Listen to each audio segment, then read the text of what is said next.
Timing of diabetic medication అండి. చాలా మందికి డయాబెటిక్ మెడికేషన్స్ ఎప్పుడు వేసుకోవాలి, తిన్న తర్వాత వేసుకోవాలా, తినక ముందు వేసుకోవాలా, తినబోయే ఎంత ముందు వేసుకోవాలి, ఇలా చాలా కన్ఫ్యూజన్స్ ఉంటాయన్నమాట.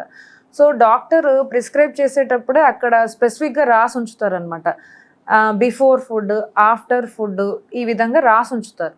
సో దాన్ని బట్టి ఫాలో అవ్వాల్సి ఉంటుంది. చాలామంది అంటే ఈ మధ్య కాలంలో గమనించింది ఏంటంటే, ఇవాళ జరిగిన సినారియోనే ఒక ఆవిడ లో షుగర్స్ అవుతున్నాయి అనుకుంటూ వచ్చారు. నేను రాసిచ్చిన మెడిసిన్స్ చాలా చిన్న డోసు, యూజువల్గా దీంతో లో డోస్ అవ్వండి అని. ఇంకా హిస్టరీలోకి వెళ్తే ఆవిడ ట్యాబ్లెట్ ఏ టైంకి వేసుకుంటున్నారంటే పొద్దున్నే లేవగానే 6 గంటలకు వేసుకుంటున్నారట.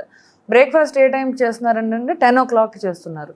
అంటే ఇక్కడ ప్రాబ్లం ఏమవుతుందంటే, బిఫోర్ ఫుడ్ అని చెప్పినప్పుడు ఎంత టైం బిఫోర్ ఫుడ్ కూడా చెప్పాలి. So 15 to 20 minutes before the food వాళ్ళ ఫుడ్ రెడీగా ఉన్న కొన్ని గ్లిమిప్రైడ్ ఇట్లాంటివి మెడికేషన్స్ ఉంటాయి. సో ఇవన్నీ ఏంటంటే అట్లీస్ట్ మనం 10 to 20 minutes బిఫోర్ ఫుడ్ తీసుకోవాల్సి ఉంటుంది. సో ఇక్కడ వాళ్ళు ఏం చేస్తున్నారంటే 6 గంటలకి మెడిసిన్ తీసుకోవడం మొదలెడితే దాని mechanism of action already start అయిపోతుంది. అది స్టార్ట్ అయిన టైంకి వాళ్ళు ఫుడ్ తీసుకోవట్లేదు అనమాట. సో ఇక్కడ మిస్ మ్యాచ్ అవుతుంది అనమాట. మెడిసిన్ డోసు స్టార్ట్ అయిపోతుంది, వీళ్ళకి ఫుడ్ ఏమో చాలా లేట్గా అందుతుంది. సో దాని వలన లో షుగర్స్ అవుతున్నాయి. ఇలాంటి చిన్న చిన్న కరెక్టబుల్ కాజెస్ ఉంటాయి.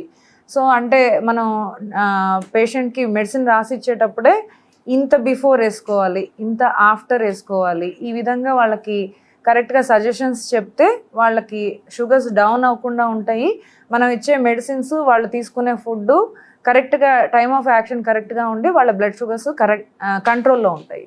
62 లక్షల మంది ప్రజల్లో మెడ్ప్లస్ బ్రాండ్ మెడిసిన్స్ కి మారడం వలన 915 కోట్ల రూపాయలు సేవ్ చేసుకున్నారు. అదే మెడిసిన్స్, అదే క్వాలిటీతో 50 to 80% డిస్కౌంట్లు.